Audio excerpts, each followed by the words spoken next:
this ends today.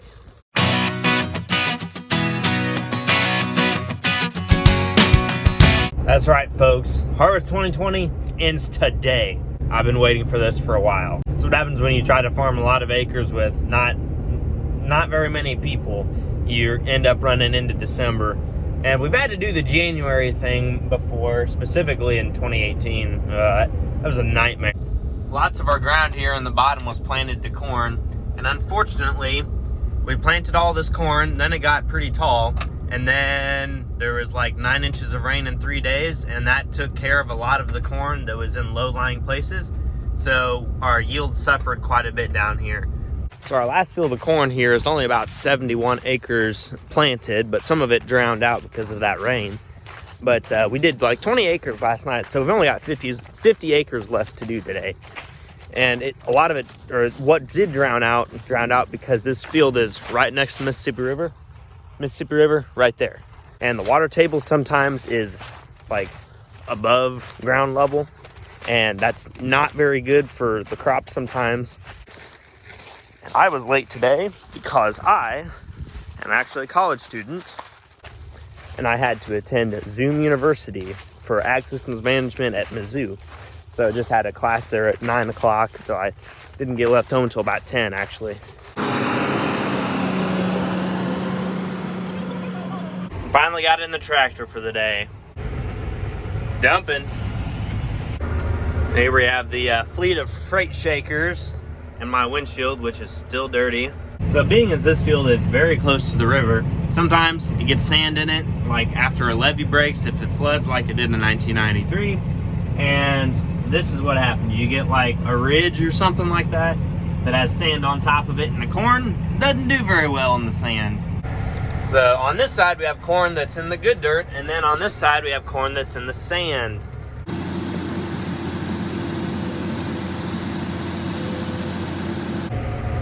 Yep, we about got a load. All right, time to hammer the throttle and drive fast. So we ran out of bin storage actually. Most of this was supposed to go to a grain bin, but we don't have enough of them. So all of this is gonna go to our local Bunge here. Of course, we're not gonna have that many more loads off of this place. So we've only got like 40 acres left. So we should be done by 3 o'clock, maybe 2:30. That trailer is really short, and I about didn't fit all the grain on there.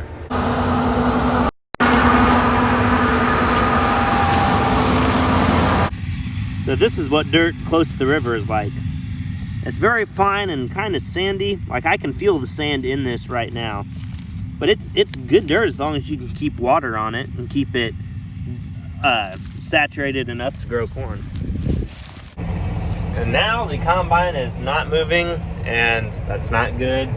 And hopefully, Dad just got something out. I'm not sure what it is, but hopefully we get back online here shortly.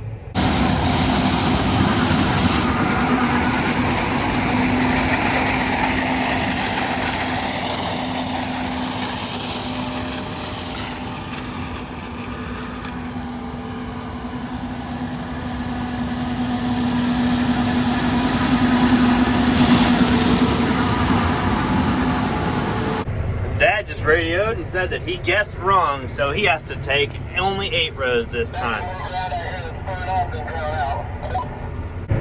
The dad says that he thinks there's more ground out here that burn up like these sand ridges than what drowned out like we thought would be. All right, it's noon on December 7th. We've got about 35 acres of corn left. We're down here the Mississippi River bottom north of Hannibal. River is just right over there. Kind of a funny shaped field. Corn's not doing too bad. Really good in places. Got kind of some sandy ground down here on some ridges where it burned up this summer. Pretty much zero in those spots. Had to plant around quite a few places in the spring as well. I can tell by the planted back there, there's some big holes in it. There's some swampy areas that we had to go around. But barring any major catastrophe, we should be done here in another 2.5 hours. I don't know if you can see it behind me, but there's a pile of junk over there that used to be a pivot, and it used to be in this big 170 acre field that's behind us. We call that field the pivot field, but now it doesn't have a pivot in it, so it's a little weird, but you know, fields get named stuff, and that's what they're called. Let's see if we can get a little smoke out of the old 9430. Ah, that was weak sauce. Weak. So here we're coming up on a low wet spot that we could probably farm through in a dry year. But I think we're gonna either put a tile in there to drain it out, or a ditch, or some other kind of surface drainage to get it to drain so we can farm through it. Come on, truck driver Phil, I've been waiting for like 3 minutes. Let me get a better idea here. The sandy spot, kind of the darker colored corn. We're down under 100 bushel an acre in this spot. Kind of see where the corn turns a little different color. That's where the sand ends. And we'll be back up over 200 in those spots. Gotta love the river bottom. There's a spot that drowned out and a spot that burned up like right next to each other. All right, let's see if we can get a puff of smoke. Not bad. But since parts of this field are kind of swampy, there's a ditch right here that goes over into there somewhere, and it split the field in 2 pieces. There's a little piece on the other side of this ditch that's only like 2 acres, and the whole thing is end rows. Okay, time to hop back across the really sketchy crossing here and do that patch there, and then we've got a little skinny strip along the levee that has the seep ditch between the main field and it. And there's some short rows out front, and then we'll be done with harvest for 2020. So the way that the little seep ditch that cuts all this field up lays, we have to drive on the county road across the ditch, and then we can get to the little patch. I mean, the monitor shows it's like 9 acres, but there's no way that it's that much. I'm thinking more like 4 or 5-ish.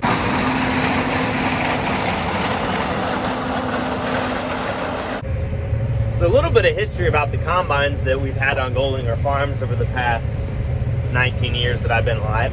We've had a 9650, and then we got a 9660, and then we had 2 9660s, and then we got 9770s. We had a pair of those for forever, and we traded them in every other year. We're all running 12-row corn heads on all of these, going like 2.5 miles an hour. And then when the S series came out, we got 2 S670s, and then we could go 3.5 miles an hour. Then we got a pair of S680s, and we could go 4.5 miles an hour in corn. And now we have a pair of S790s, and 5.5 miles an hour in corn all day long, walk on the park. All right, 2:30, December 7th, and this is the last strip. Right on the levee. This will be the end of harvest for 2020. Been pretty good harvest so far. Been a good harvest. Pretty good yields. No major breakdowns. No major issues. That's always a good thing. Of course, there's Chase. He's got to video it too. So we'll have 2 perspectives of the last few rows.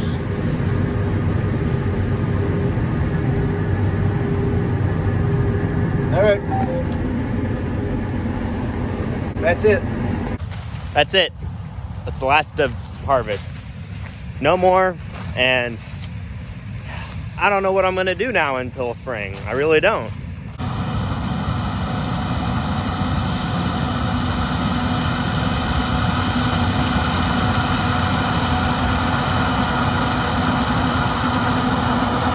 Is he gonna run me over? Let's see if she'll roll coal. Nope. PTO off. Gate down. Throttle down. Signal the driver. And that's it. That's the last load through the cart for 2020. We're heading home, and I'm putting my seatbelt on because I have a farming and seatbelt story, and I always wear a seatbelt when I'm on the road. So that's just my thing now. And if you'd like to hear that story, I don't know if I should make a video about it or not, but if there's enough people that want to hear it, put it in the comments and I will do a video about it. Grandpa's down here too. He's gonna try and fire up the Hitachi 450 and do some dipping out of ditches, probably. I'm not actually sure though. We rutted up some of these fields down here in the river bottom a little bit, so we're gonna have to be doing some fall tillage, like with a chisel plow or a ripper. So there will be a video about that later this week, and that's actually farm related. And we're like, see right there, yeah, it's not much is gonna grow there next spring if we don't do anything about it. And there's only one field, it's this one right here, that we're gonna like chisel plow the whole thing. But by and large, we just chisel plow or rip our end rows where we load and unload trucks a lot, because you get a lot of compaction that builds up in those spots, and compaction equals not really good plant growth, so you gotta take care of that somehow. Oh, before the cover crop people come in and tell me that you can take care of it with cover crops, no, you can't. You're not gonna break up a 3-foot deep layer of hard pan with a freaking rye or radishes, and radishes and rye are expensive. And all it takes for me to do this, like an hour with the tractor. That's it. Roads like this, where there's barely enough room for 2 pickups, let alone a pickup and a tractor, are why I drive slow down the road sometimes. You can never ever be too careful. This here is something that you don't see very often. These terraces have been plowed up with a moldboard plow. Plowing your terraces is okay, except that with our bigger equipment now, that doesn't work as well, because that makes the terraces really pointy on the top. We actually have had a couple farms where we've had to go and knock down the terraces a little bit so that our stuff will flex over it. And it doesn't affect their function any, because we've had to go and redo some terraces anyway, but it just makes them really difficult to farm around when they're like boop, pointy like that, you know? Made it home. I am hungry, so I'm gonna go inside and eat. Semi down. Won't go into low range. Just have to rev it up really fast. Dad's gonna take that to town. There used to be something growing there. Now it's gone. I wonder what this is. So some enterprising young person, or old, doesn't matter, had put 2 buckets that were painted with camo, cut holes in the bottom so that it could drain, and then put rock in it, then potting soil, then topsoil, and they were growing a conspicuous plant known widely as marijuana. And then they stuck it in the middle of the field, like right off the road, so that only they knew where they were. And we look at them like, man, I wonder what's in those pots. Well, we found out. Of course, the stalk, it was already long gone, as you could see. I mean, it's kind of cold out for plants to be growing anyways. But yeah, we were, like, that's not my thing, but I mean, if other folks are into it, yeah, that's okay or whatever. Not really harvest related, but I thought I should include this. The dirt or the tree removal that we've been doing out here on this farm that we bought a couple years ago is going very well thanks to that John Deere 1050K. If people want to see like cleaning up videos, I will gladly make them. Wow, he's done a lot of work here. But just comment if you want me to make that kind of video, and I will. All I have to do is get 1 comment and I will make the video, or make multiple of it, because there's a lot of cleanup to do out here.